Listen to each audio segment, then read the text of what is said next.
Malegaon assembly का election का प्रचार का वक्त खत्म हो चुका है और कल जो समाजवादी के उम्मीदवार है शान हिंद, उसके ऊपर जो बुज़दिलाना हमला हुआ, उसके ताल्लुक से पार्टी बम्बई से, लखनऊ से फ़ोन आया। उन्होंने ट्वीट भी किया। निवडणूक अधिकारी के यहाँ से भी हमको इन्फॉर्म किया गया कि यार हम लोग वो पूरे मामले की जांच कर रहे हैं और मुकामी पुलिस भी जांच कर रही है और ऐसा समझा है कि उनको मुकामी पुलिस को कुछ समझा है कि वो लोग कहाँ हैं, ऐसी कोई हमारी मालूमात है। आज प्रेस को बुलाने का मकसद ये था कि ये 2 उम्मीदवार जो इलेक्शन लड़ रहे हैं, ये इस तरह की हरकत अगर कर रहे हैं डराने के लिए या हमारे वर्करों को डराने के लिए, तो हमने कल भी ये कहा था कि यार वो डरने वाले नहीं हैं। और सुबह से ख्वातीन का एक मुसलसल फ़ोन आ रहा है और कहीं न कहीं वो ख्वातीन जो है इस बात को लेकर नाराज़ हैं कि एक खातून को डराने के लिए उसको महल्लों में कुछ लोग जो हैं, राफ़े आपा, उनका भी नाम आया कि वो इस तरह के पॉम्पलेट बाँट रही हैं कि खातून को उम्मीदवारी नहीं करना चाहिए और खातून जो है वो उम्मीदवारी नहीं कर सकती हैं। इस तरह का पॉम्पलेट बाँट रही है, वो उनकी बहन है, उनके लिए प्रचार करे, उसमें हमारा कभी मेरी ये मैं बोलता नहीं हूँ कि उन्होंने नहीं करना चाहिए। सबको हक है जमहूरियत में एक-दूसरे का साथ देना, मगर एक जमहूरी मुल्क में, एक दस्तूरी मुल्क में इस तरह से प्रचार करना, जो दस्तूर और जमहूरियत के खिलाफ है। आज जम्मू इस जिस मुल्क में हम रह रहे हैं, यहाँ 50% लोकल बॉडीज़ में रिज़र्वेशन है और उसका सभी लोग, वो खुद भी जो है, अपनी पार्टी की तरफ से 50% ख़वातीन को उम्मीदवारी देते हैं। और एक खातून पर अगर इस तरह से हमला हो और उसके बाद भी इस तरह की बात हो, तो कहीं न कहीं खातून और औरतों की नाराज़गी आई है और औरतें जो है इस हमले की मज़म्मत कर रही हैं और इस तरह का जो औरत को दबाने के लिए जो कोशिश की जा रही है, तो ये बात को हम सही नहीं मानते हैं। इसलिए पार्टी की कुछ ख़वातीन ने और आंगनवाड़ी की कुछ ख़वातीन ने ये तय किया है कि आज शाम में 4 बजे से 6 बजे तक वो अपने-अपने एरिया में काला झंडा लेकर इस वाक़ये की मज़म्मत करेंगी, अपने-अपने महल्लों में। दूसरा ये कि इलेक्शन का पूरा कैंपेनिंग चल रही है, आप देखेंगे तो वो प्रचार खत्म हो चुका। मैं बहुत हैरान हूँ कि मौजूदा एमएलए, उन्होंने मैनिफेस्टो या जिसको हम आम तौर पे कहते हैं, जो 5 साल उम्मीदवार क्या करने वाला है, वो जारी नहीं किया। तो मुझे बहुत हैरत हुई कि मौजूदा एमएलए जो है वो इलेक्शन छोड़ चुके हैं। उनके पास ना कोई टीम वर्क है इलेक्शन लड़ने की और ना ही उनके पास आगे 5 साल के लिए कोई ऐसा प्लान है या कोई प्रोग्राम है।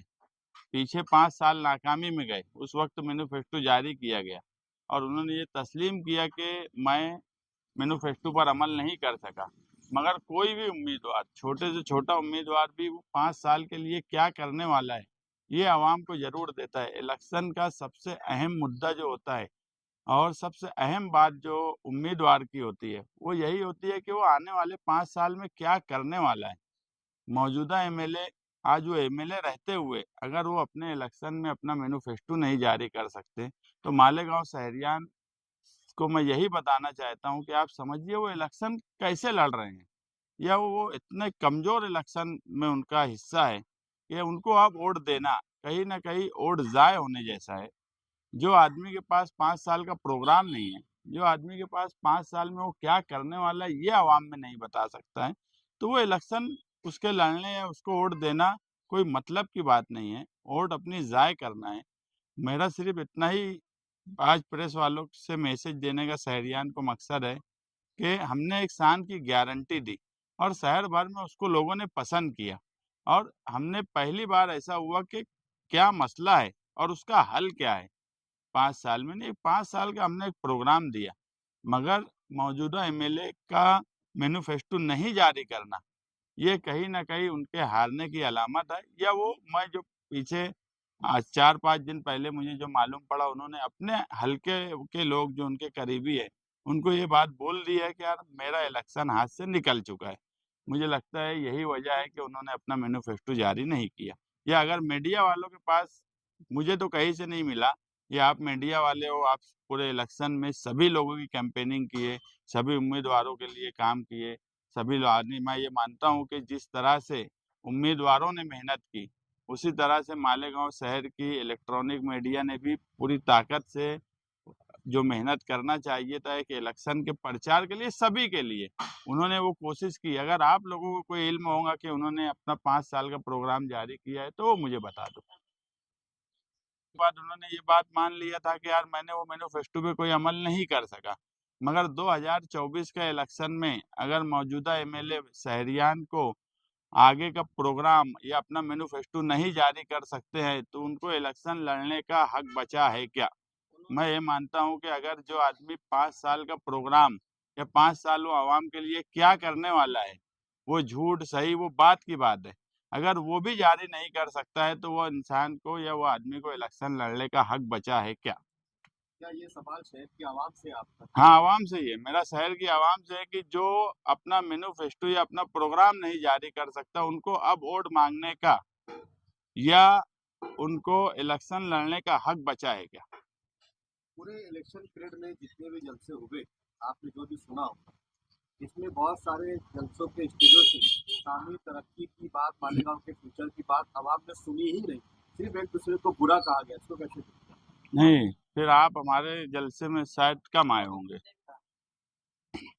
इलेक्शन में हमने जो है 25 साल की मिली जोड़ पर एक बात बोली, तब्दीली की एक बात बोली और हर इलेक्शन में हम क्या देने वाले हैं, उस पे हमने कहीं न कहीं बात बोले। हमने हमारे उसमें कहीं गोली बंदूक की बात कोई हमारे कैंपेनिंग में नहीं सुना होगा। कोई हमने दूसरी लड़ाई झगड़े की बात नहीं सुनी होंगी। हाँ, ये हुआ कि ये दोनों ने जिस तरह का माहौल बनाए, जैसे कल का वाकया ले लो कि शहर किस लाइन पर चला गया है कि किसी ने शान हिंद की गाड़ी पे पत्थर मारा और उसके बाद वो पिस्तौल निकालने वाला था, नहीं निकालने वाला था, वो बात अभी तक समझी नहीं। मगर खबर जो मुझे पहली समझी, वो यही समझी कि गोली चली है। ये इसलिए हुआ कि ये जो पूरी कैंपेनिंग में दोनों तरफ से मौजूदा एमएलए और साबिक एमएलए, बंदूक, गोली ये लोगों के एक ऐसे आम ज़हन में हो गया है कि कोई भी वाक़या नहीं आज बंदूक और गोली किसी पर भी चल सकती है, ऐसी मेंटालिटी आम लोगों की बन चुकी है। तो ये मेंटालिटी बनने की वजह है इनका इलेक्शन में कैंपेनिंग करने का तरीका। हमने कहीं न कहीं मुद्दे की बात की है। अकबरुद्दीन अवैसी आए, उन्होंने भी यहाँ तक कह दिया कि जख्मी शेर है रिक्शा वाले, मतलब वो भी यहाँ पर आकर वही बात करके गए। अब वो ये बात किए, हमारे धर्मेंद्र यादव और इकरा हसन आए थे, उन्होंने क्या बात की है, ये भी सारा शहर जानता है। वक़्फ़ की बात की है, लीडर की यही बात होती है, वक़्फ़ की बात की है। मुसलमानों के शहर में आए तो मुसलमानों के लिए क्या करने वाले हैं, वो बात की है। वो लोग वो दोनों के बारे में पूरी हिंदुस्तान जानता है, अब उनकी कोई अहमियत मालेगाँव जैसे शहर में नहीं बची है। मालेगाँव शहर मज़हबी शहर है। शिद्दत पसंद शहर नहीं है, इसलिए उनकी कोई अहमियत मालेगाँव में उनकी कैंपेनिंग की मैं मानता ही नहीं हूँ कि है।